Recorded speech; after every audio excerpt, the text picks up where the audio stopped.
Okay guys, so now we have understanding of how to customize sorting. But again, see guys, this topic is quite important to understand with all aspects of types. So we saw sorting with integers. Let's see the same approach with strings, and then we will have some requirements, and accordingly we will evolve our example. So let's say sorted with string. Okay, so that's a new example, and remove everything. So let's do this from the scratch. So we have to first of all create a collection of string type. So I think I already have somewhere. I need to check where. This one, yeah.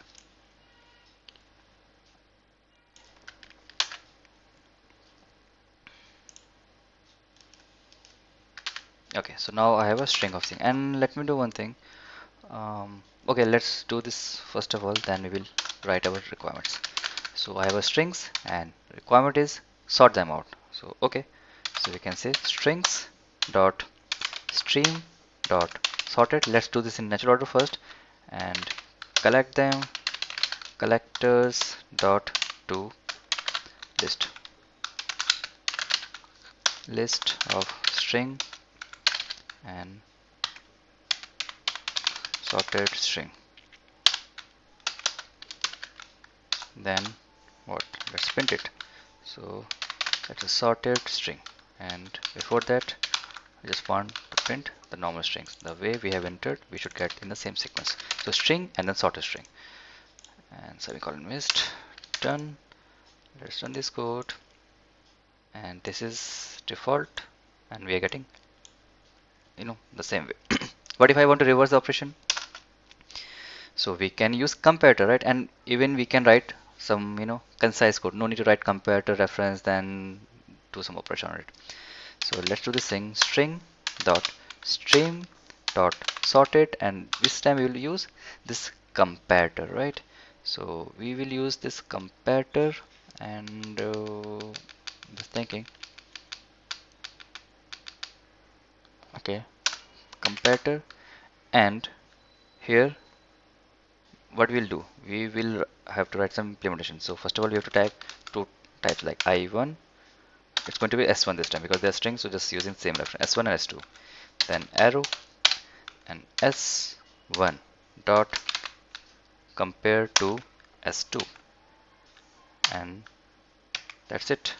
Yep, with string it's easy. You don't have to give the logic. String class already have a solution for it. So this compare to is from string class, and then collect everything. So collectors pick collectors dot to list type, and store it in a string of collection of string, and then reversed.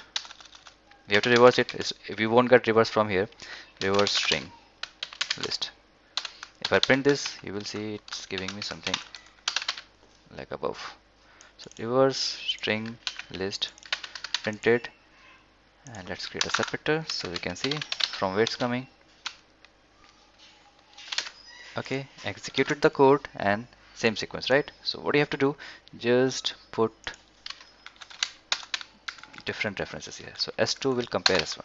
Just change the references and you will get your output in a reverse way. So executing it one more time, and here we go. ZSQGBA. So this comparator is from string class. We are just using reference and comparing the strings. It will give you. So that's how you can reverse a string by using compare to method. No need to write the way we have done earlier. This ternary operators, because integer does have method. We just want to show you how you can use ternary operators, and if you want to go with some predefined method, so you can go for this approach as well. In next video I'll give you requirement, or actually I can give you requirement in this video as well. So print the output in ascending order. Okay, that's the idea.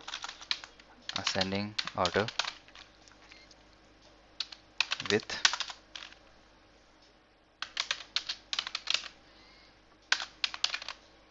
respective to their length,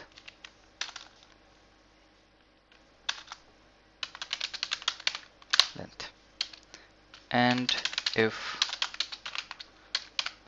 length is same,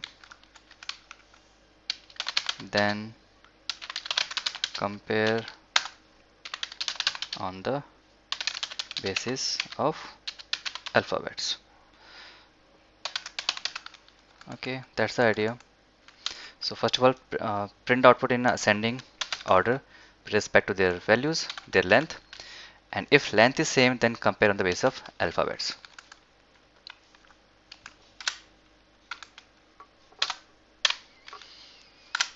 Okay, so this is a question, and in next video we will sort it out. In the meantime, try this out by your own and see if you are able to do this or not. And if it is working, put that code in my comment section. I'll definitely tell you whether it's working or not. So let's meet in next video.